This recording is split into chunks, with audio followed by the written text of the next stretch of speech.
Mike is one of the few journalists who has covered some of the biggest stories in the past 50 years.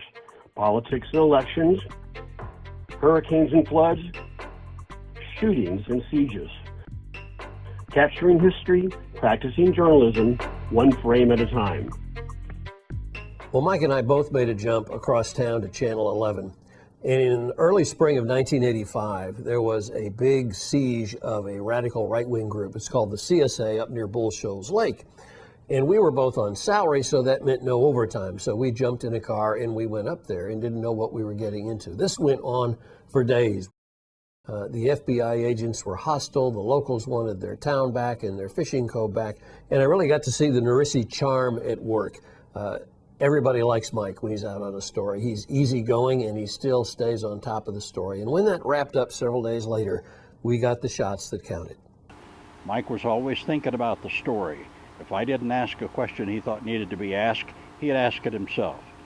If I thought we were done shooting a story, he would say, no, I need to shoot this and this and this. And I'm like, what? And he said, the pictures need to tell the story as well as the words, you know? And of course, that's true. And he was a genius at making his pictures tell the story as well as the words. When Mike first opened his business in 1992, there wasn't much going on in Arkansas or the region. Then came Bill Clinton's presidential election, and later, Special Prosecutor Ken Starr. Well, in 1992, I was back at KARK in the liaison with NBC for our coverage of Bill Clinton running for president.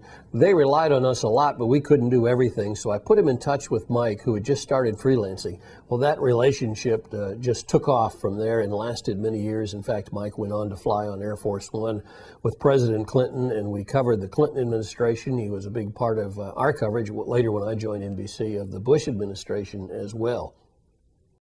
As Mike's business Hailstone Creek blossomed, he ended up taking on a lot of network clients. In fact, during the height of the Ken Starr Whitewater investigation, there were days when he had 3 camera packages out in one day. We were all on the stakeout at the federal courthouse. This went on for a couple of years, and it was in this time frame that we also decided that Little Rock needed a satellite truck. It was Mike's idea, and I went along, and through a lot of deep debt borrowing, we built the first satellite truck for Arkansas.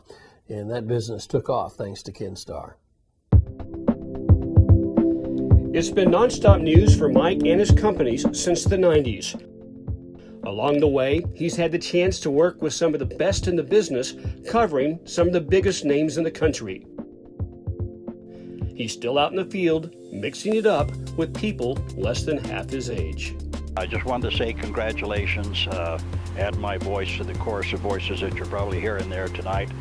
I have nothing but the greatest admiration for you and the fact that you're still out there fighting the good fight and doing your thing with the satellite trucks these days. I'm glad you had sense enough to get out of the newsroom and kind of do your own thing. Otherwise, this would probably be a memorial service, you know.